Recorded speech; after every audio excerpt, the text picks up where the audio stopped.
You're listening to Welcome to Eloma, a podcast for highly ambitious dreamers who get shit done. I'm your host, Kiley Peters.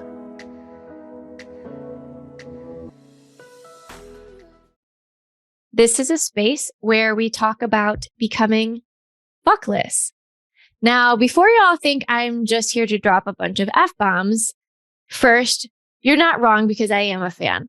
But secondly, and more importantly, regardless of your stance of the quote unquote F word, this concept is necessary and worth a deep dive, especially for women, especially for business owners and entrepreneurs, which is why we have today's guest joining us. I met the lovely Gianna Biscontini in October of 2022 at Heroic Public Speaking in Lambertville, New Jersey. Never did I think such great things would be coming out of Jersey, but surprise, surprise. And I quickly became fascinated with her work and her perspective. As an entrepreneur, behavioral scientist, feminist, and woman, she has great insight into the way society presents itself to women and the very fun mind games we play with ourselves. Earlier this year, she published her book, Fuckless, and I'm pumped to dive into what it truly means to become fuckless. Welcome to Eloma, Gianna. Thank you so much for having me. All right, so we're going to get into it. I love your book. I think I love the concept. I love all the things. And I want to give you a quick shout out too, because you open it up with so much honesty and vulnerability. Anybody who's listening definitely needs to check out the book. And in the first maybe the first chapter, first few pages, you just kind of lay it all out there. So tell me a little bit about the inspiration behind this book. So I did not know the book was going to be me being vulnerable. My original idea, surprise. The original idea was to interview, which I still ended up doing, to interview people about the societal beliefs that women are given. And so I started talking about the book and talking to people about the book. And I started interviews with friends and other connections that I had just in the data gathering, storytelling phase. And for every interview that I conducted, all of these memories started coming up and all of these experiences. And I don't know where they were hiding, but they were there. And these, hey, let's have a quick interview, 45 minutes. I'm writing this book, turn into just hours and hours of conversations with people. Because when one person opens up, it creates space for the other person to safely open up. And so there was a lot of back and forth. And, it's one thing to tell someone else's story, which I'm so honored for everybody that shared their stories with me, because then you have to tell someone else's story. And so I didn't take that for granted. But in addition to telling someone else's story as best you can and honoring their process, I think it's also really powerful to share your own story, because, I could talk about how Oprah struggled or whatever, but most people aren't Oprah, right? And so if only, right? Right. If only. My dreams and goals. Yeah. But it's easy to say, well, she's freaking Oprah. So, of course she rose up and did all these things, but who am I? And so I think it was just extra powerful for me to share my story, and the vulnerability of others really brought out my desire to be vulnerable as well. And I think that's why it resonates with so many people. Yeah. I've been toying with this concept of vulnerability a lot in the last year or so. And I love the perspective of vulnerability is a strength versus a weakness, because I think it's so true. Like, I think it takes a lot of courage to be vulnerable and own your story and tell your story. Because when do you ever tell your story and there's not one other person who's like, I'm so glad you said that because I've been feeling that way too. Like, it's a human connection. It's, when I hear people ask me or talk about vulnerability, I want to say, why are we still debating this? Right? Why are we still talking about, is vulnerability a good thing? Like, if Brene Brown didn't do the job for us, right. we know as individuals, when we hold back and we want to share, but we don't, and someone else says, I experience this, I feel that way, I am not happy in my marriage, I'm not happy in my body, I am, I was sexually harassed at work, whatever it is, you go, I'm not the only one, right? And even if you don't speak up, there's a through line, there's a connection to that person. And they immediately in that space become just as human as everybody else, just as human as you. And so there's health benefits to that. I think we're so afraid that we can't see the logic in vulnerability because we're so caught up behind this cloud and this armor of, no, I don't struggle with that. I don't suffer with that. I don't experience that. It's like, well, that's not very interesting to me. I've always been that person who people say, I don't know why I'm telling you this, and then continue to spill their guts, right? Yeah. And so, but I have backstage passes to people's souls and their stories. And so I know that no one is perfect. I've worked with celebrities. I've worked with really well-known people. And, I treat them just like everybody else because they are, because I know humans are humans are humans are humans, behavior. And life, no one's spared from the things in this life. And so the sooner we can get over that and share and open and create a safe space for others to do the same, I think the healing process and the process of growth and developing in your humanity is that much more rewarding and simple. I love that. Okay. So talk to me a little bit about what the tipping point was from taking all of these people's brave, honest, vulnerable stories and your experiences and your experience as a behavioral scientist and understanding human behavior. What was that tipping point that led you to realize this needed to become a published work of art? I remember the exact moment. I woke up October 1st, 2019, and I was really fucking angry about who I was supposed to be in the world.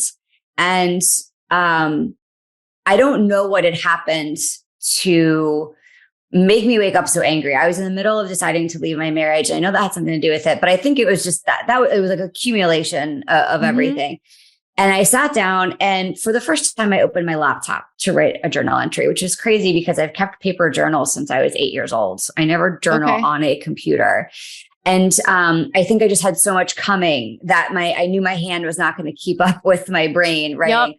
Yep. And so I flipped open my laptop and I wrote the first 5 pages to Fuckless, starting with women are conditioned to be the air and water that serve but do not disrupt everyone around us. And I wrote the first 5 pages. And typically when I write, I have no idea. And so when I go back and read what I wrote, it's like a whole new thing. I don't remember what I've written. And so I went back and I read the first 5 pages after I wrote it. And I thought, this is the book.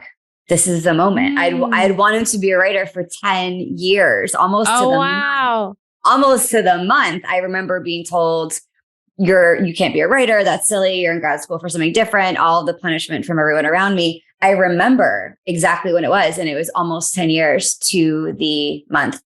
And there was something, serendipitous. And so I was like, this is it. This is the book. I love it.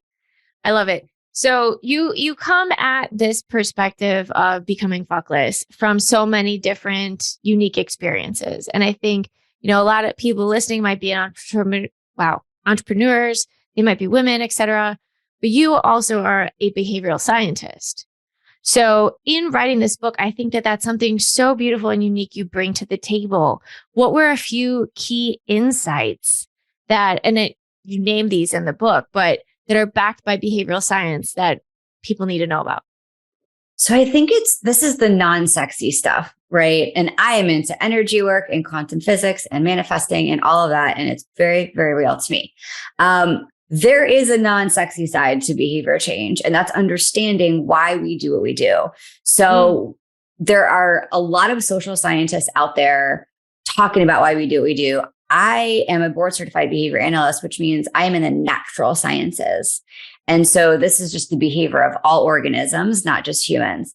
And so, I think it is a bit reductionist, but having the foundations to why we do what we do is so important, because learning these things made me so much more patient with myself, with Mm-hmm. humanity. I'm someone that gets very frustrated and irritable with people. Mm-hmm. And after having this education and experience as a behavior scientist, behavior analyst, I realized, give everyone a break. We're all under these we're all under these contingencies, right? We're all kind of a product life advice. Give everyone just a break. Chill out. Chill the fuck out. Yeah. Get off people's jocks. And so one of the things is the 4 functions of human behavior. And the first thing that comes before that is how behavior happens. It's in the system called a 3-term contingency. It's antecedent, behavior, consequence. Something happens. It triggers a behavior. Something else happens in a cycle, right? That consequence is an antecedent for something else. And so we cycle through these things all day, every day, from seeing a stop sign to having your spouse, say something to you, to hunger. Everything we do is kind of controlled by this. There's actually a 4-term contingency, but we don't have time for that. And so it's just cycles. The consequences either reinforce or punish our behavior. It makes us more likely to do that thing in the future, given the same circumstances, or less likely to do that thing in the future under those circumstances. And so if every time I scratch my nose, you give me $500, what am I going to do? I'm scratching my nose. Yeah. If every time I scratch my nose, you take money from me or tell me that I'm a bad person, that's punishing, right? I'm going to stop doing that. Yeah. And so it is way more complex than that. But that's kind of what I start with in the book. And, what does this have to do with being fuckless? You walk into a room, you speak up, you're excited about an idea, nobody listens to you, the man next to you repeats it, and everyone treats him as if he is a visionary, right? Mm-hmm. How does that feel? Does that make you want to speak up more in the future? No, it's extremely punishing. And if that happens enough, it's learned helplessness. No matter what I do, nothing changes. Mm-hmm. And you kind of just atrophy and we become a little bit dead inside. And, and so I really feel like it's important for people to understand that there are many rules, but there are some basic rules to why we behave. And there are 4 categories of why we behave: to access attention, which is not a bad thing. When we say she just wants attention, that's punishing a woman just for being a woman. We want attention. It's just what you do to get that attention. Right. Wanting attention is not a bad thing. It's how we obtain the attention that is healthy or unhealthy. Attention, a tangible item, money, food, whatever. Escape or avoidance. We're really, really good at this, to temporarily or permanently escape or avoid an icky feeling or a person or an uncomfortable situation. And then the 4th one is automatic reinforcement, right? I go for a run. It doesn't matter if I get attention for it. It doesn't matter if someone pays me. It doesn't matter if I'm escaping an aversive stimulus. It just feels good. It's not socially mediated. It has nothing to do with anybody else. You can enjoy running for any function, right? Running can serve any of those functions. But this is what puts the analysis in behavior analysis, because it requires you to dig a little bit deeper to figure out why we're doing what we're doing. Interesting. Okay. So I'm taking notes over here. Would it be fair to say, if anybody who's listening is curious like I am, that as we go about our day, if we just kind of pay attention to how we're operating and then we ask ourselves, take a step back, why am I doing this? Is it for attention? 1. 2, is it for a tangible item? 3, am I avoiding something or trying to get away from it? And 4, is this just like a natural, this just feels good, or it comes automatically? Is that one way that we might be able to become more aware of ourselves? Yes. And I actually embed that into the exercises after every chapter, or the first, the 10 fucks in there. Those are actually naturally embedded, because I don't expect that to everything that I just said, right? I don't expect that to stick with people. People go to school for a really long time to nail this down. Yeah. And so the questions that I ask at the end of every chapter are, when and with whom do you feel this way, right? It's a positive thing. When and with whom, for example, when and with whom do you feel like you have to play small? When and with whom do you feel like you can be your best and speak up and be heard, right? That's really important. Yeah. Because, and there are a bunch of other exercises or questions after that to help you kind of narrow down, oh my gosh, when I'm around this person, I feel like I have to be small or I get punished in some way. And so it really draws your attention to what's going on around you, right? Yeah. What is your external environment conditioning you to think, where, do, be, say? And then the hard work comes in leaving those situations or building boundaries, which I'm sure we'll get into. But yes, the science is kind of built into the questions at the end of every chapter to kind of lead you to develop and see those patterns. No, I love that. I love that. So yes, go buy the book and do the questions.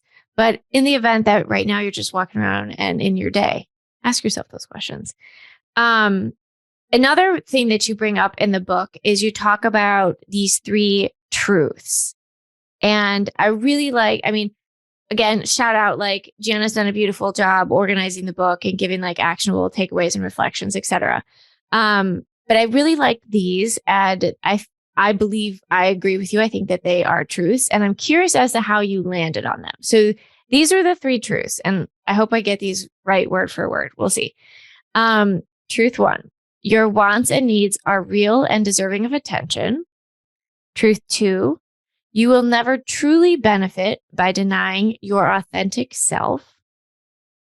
Truth 3, you are the only person responsible for your happiness.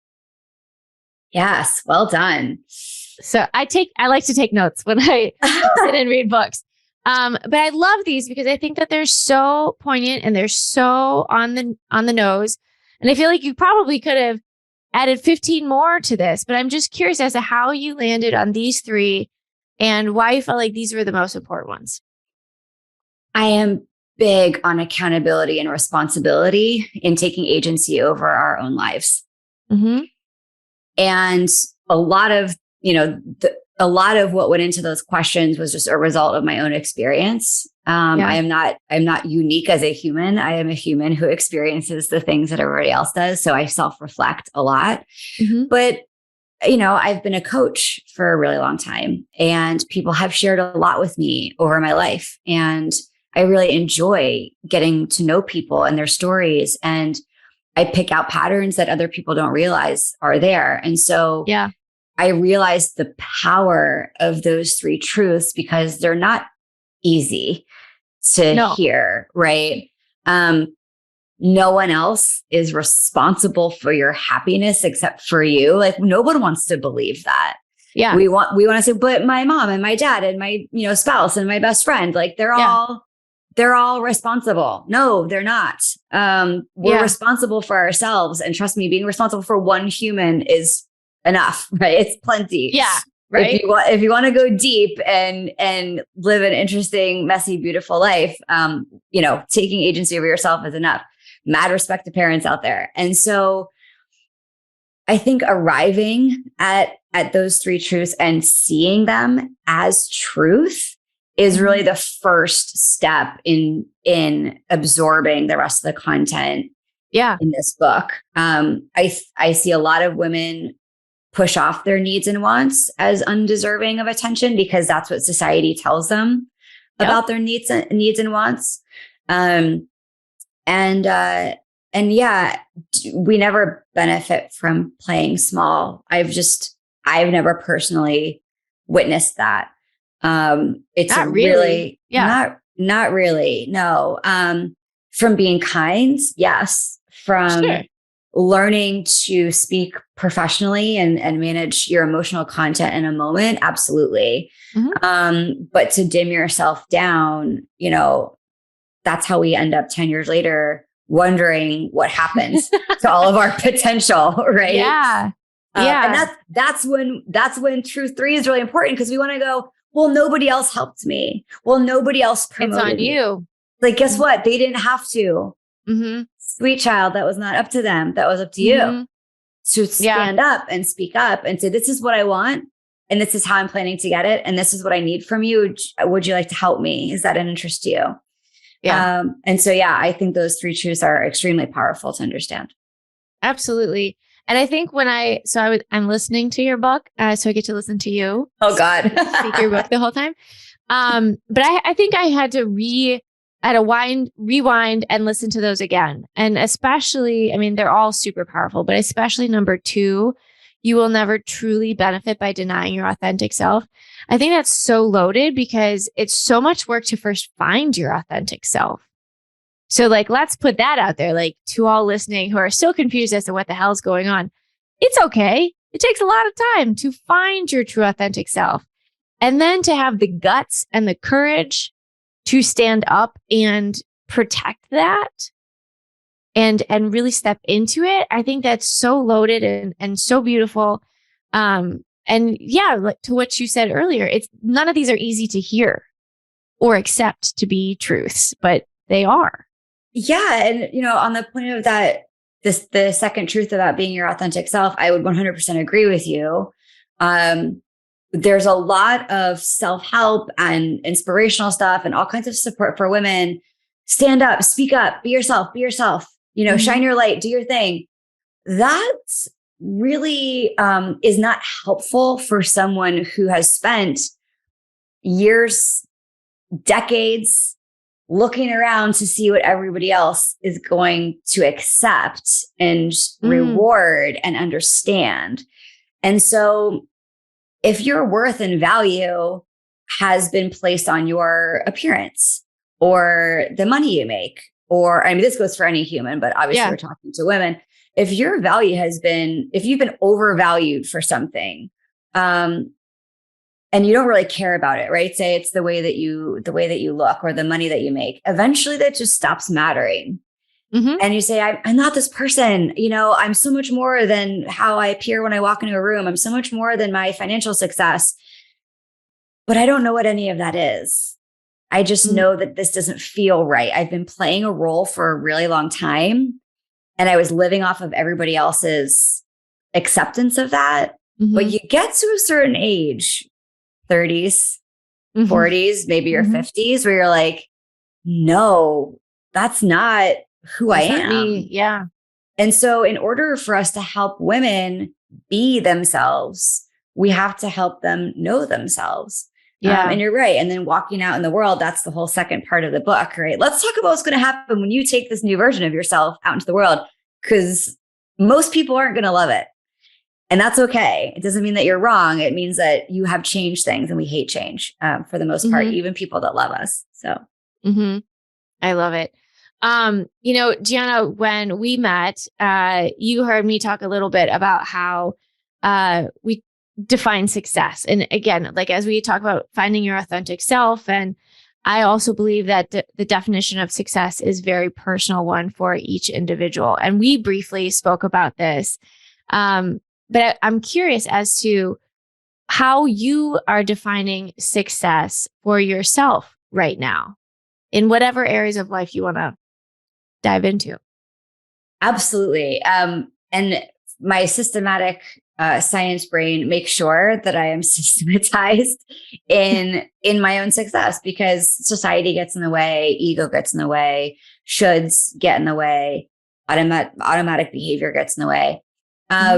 My definition of success is to ensure that I'm living my values and that I am living through them and honoring them. And so my values are creativity. I am a creator, which I just realized over the last couple of years as I was stuck in the pandemic, which I knew, but now I'm actually doing.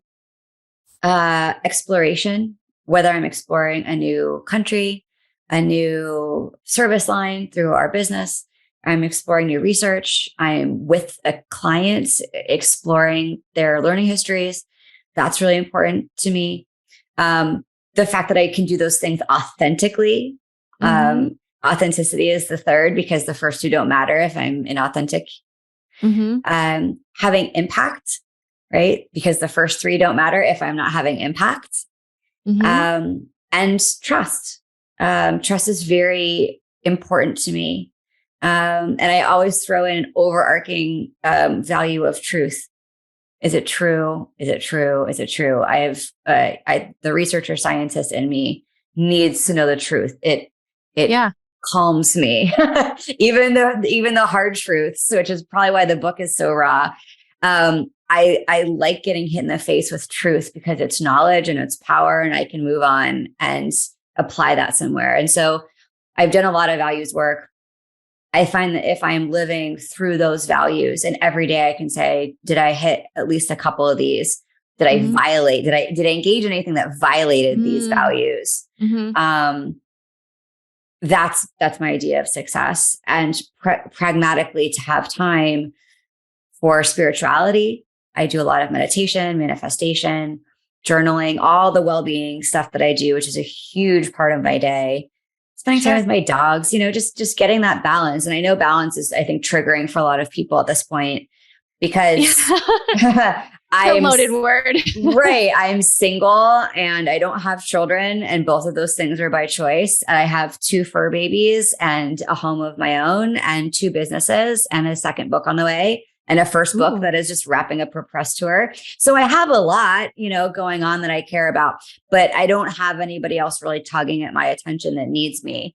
And if you do, I truly believe you can have that balance, but it's asking for it and demanding it and making it a non-negotiable. And so it's not everybody's idea of success, but it's mine. Yeah. Well, and that's fine because it's a personal definition. You just dropped a little nugget and I want to pick that nugget up. You have a second book on the way. Can you tell us about it? I do. It came to me when I'm moving my whole life to Nashville. And so I'm in the middle of selling. You are? Yes.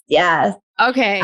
We have more things to talk about. So many things have happened. When I decide to act, I act. I hear that. So moving to Nashville, put my house on the market last week. I've only been here not even a year. I left LA of November last year. So I'm almost at my 1-year anniversary of leaving LA to move here. And so after a lot of things happened this year and soul searching and energy work, moving to Nashville. So that's awesome.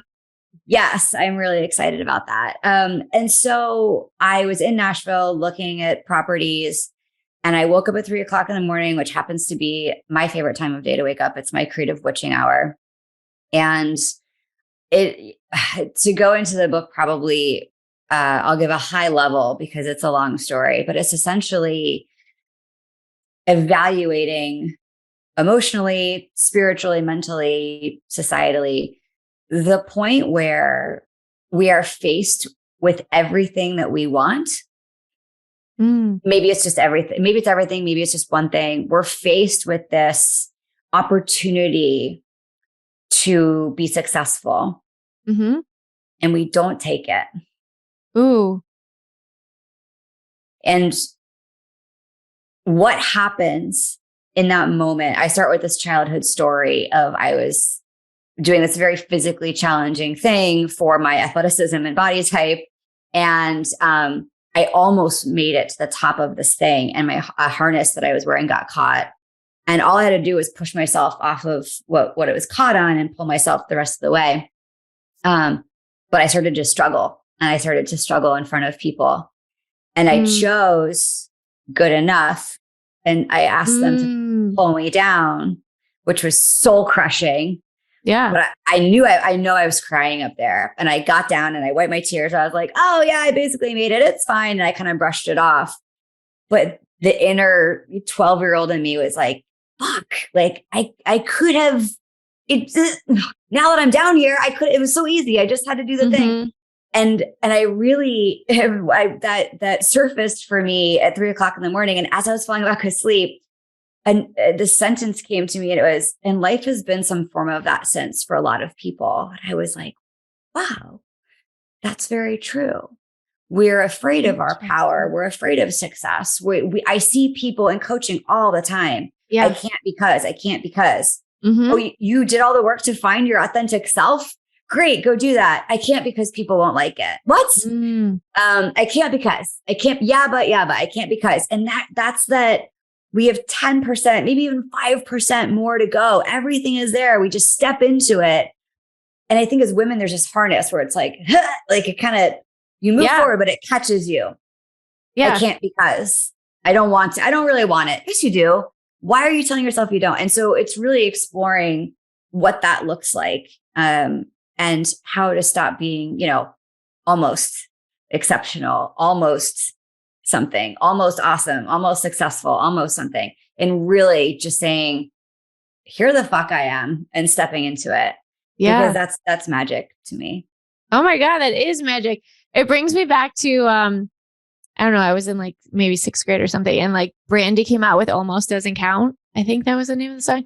Anyway, like, yeah, Almost Doesn't Count. I love that. Please let me know when that book comes out. I would love to be one of your pre-orders. That sounds awesome. That's awesome. Okay. So you've got your first book out. Now you've got the start of a second book coming. How has this impacted your business and your company?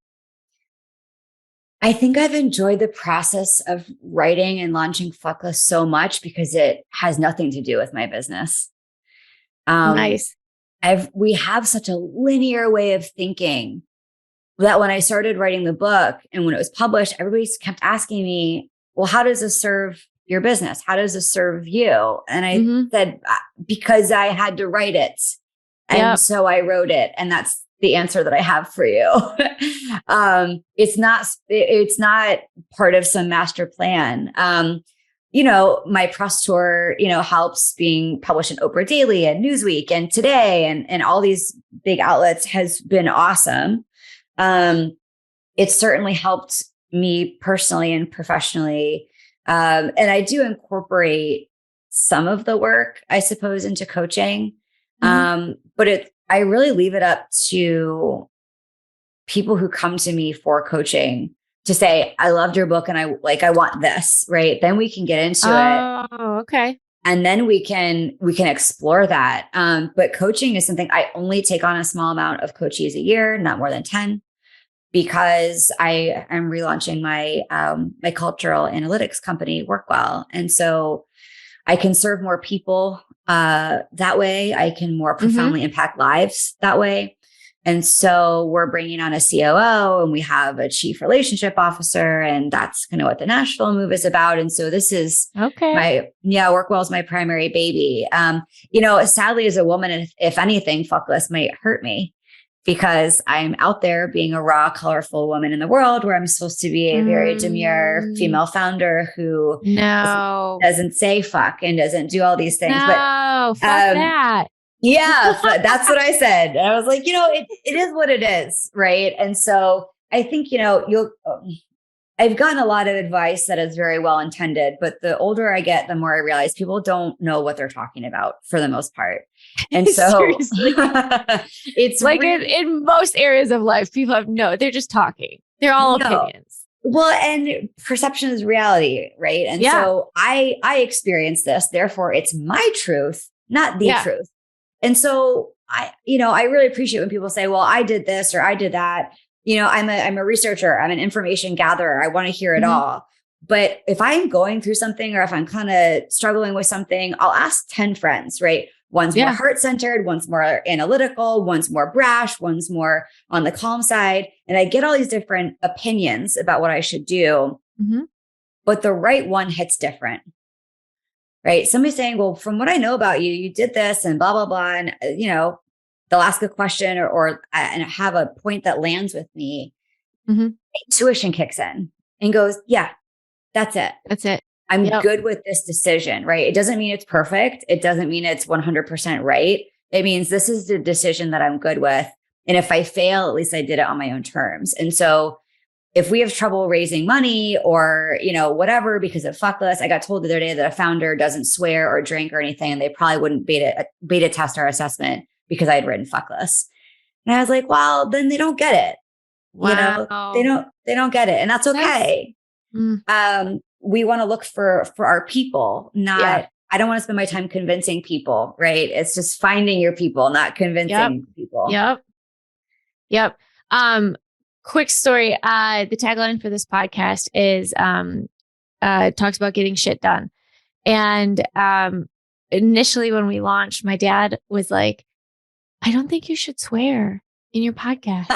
And I was like, I love you so much, Dad, but you're not my audience. And then the following week, I got a client because she was like, I'm that person. I get shit done. And I'm like, thank you for proving my point. Yes. Like, And that's go find your people. Name it and go find your people. Well, that's another reason for authenticity, right? If I act like everyone else and give everyone else what they want from me, I'm going to be miserable. I'm not going to attract the people that truly get me and bring out the best in me. And I have friends all over the world that have interesting lives, and they encourage me to be myself, and they love me when I'm the best, most authentic version, and me them. And so I think the world needs a lot more of that. I agree. On that note, Gianna, we'll wrap up and let you get going here. But in terms of what the world might need, what impact or legacy do you want to leave?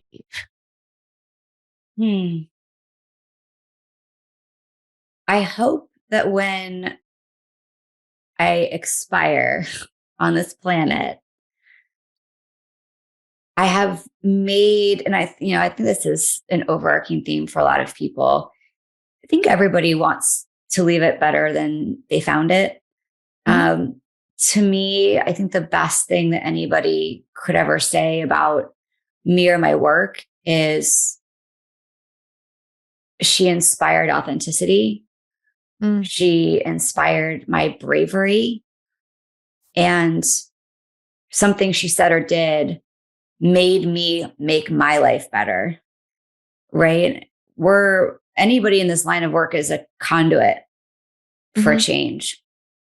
And so I've gotten messages from around the world from people who love this book, and they over attribute the changes they've made to something that I said or did or represented to them. But at the end of the day, we're just a catalyst, we're just a catalyst for change. And so I'm so proud of people. My response is always, that was mostly you, right? You could have read those 3 truths and been like, oh yeah, and just moved on and not changed anything. You can read the book and not change anything. But the people that are out there doing the work and investing in themselves, I want to find them and give them whatever they need. We all need support. There's only so much we can do on our own. And so if I can support people in evolving and elevating their lives to greater peace and happiness and abundance, that's what I want. That's a good legacy. All right. My last question for you, dear, is what is your greatest insight or discovery about life in entrepreneurship? Oh, that's a whole other podcast, isn't it? How much time do we have? My greatest insight into entrepreneurship. Life and entrepreneurship. They're one and the same for me as far as lessons go. I see a lot reflected in both. Don't ever give up. Don't ever give up. If you find something that you love, don't give up. That's what life's about, right? We all have our different reasons and purposes for being here. But in life, I think that there are so many derailers, whether they're perceived or real, whether they're people or a lack of resources or whatever. I guess getting back to the tagline of your podcast, if you want to get shit done, whether that's a book, a company, making a family of your own, moving to a different country, whatever, don't let anything get in your way. There's this great quote of, I believe it's by Emerson or Thoreau. It talks about conscious endeavor, and believing in the ability of humanity to elevate their lives by conscious endeavor. And I think in life and in entrepreneurship, it really is about conscious, intentional, aligned moves of integrity every single day, no matter what you're doing. Oof, I love that. I'm going to go back and write those words down and really sit on that. That was very well put. Very well put. All right, Gianna, thank you so much for joining us. For all of our listeners, if they want to reach out or get in touch with you, what's the best way for them to find you? They can go to giannabiscontini.com, which is my lifestyle design coaching website. They can check out our employee well-being at Workwell, W3RKWELL.com. And I'm at Gianna Biscontini on Instagram and on LinkedIn as well. Lovely. We'll make sure that's in the show notes. For anyone listening, if you loved this conversation with Gianna as much as I have, please go ahead and leave a review. And Gianna, thank you so much for being a guest on the show. As always, it's been a pleasure. You are so welcome. Thank you for having me. To continue learning how to better build your business and make your vision a reality, subscribe to the Welcome to Eloma email list at welcometoeloma.com.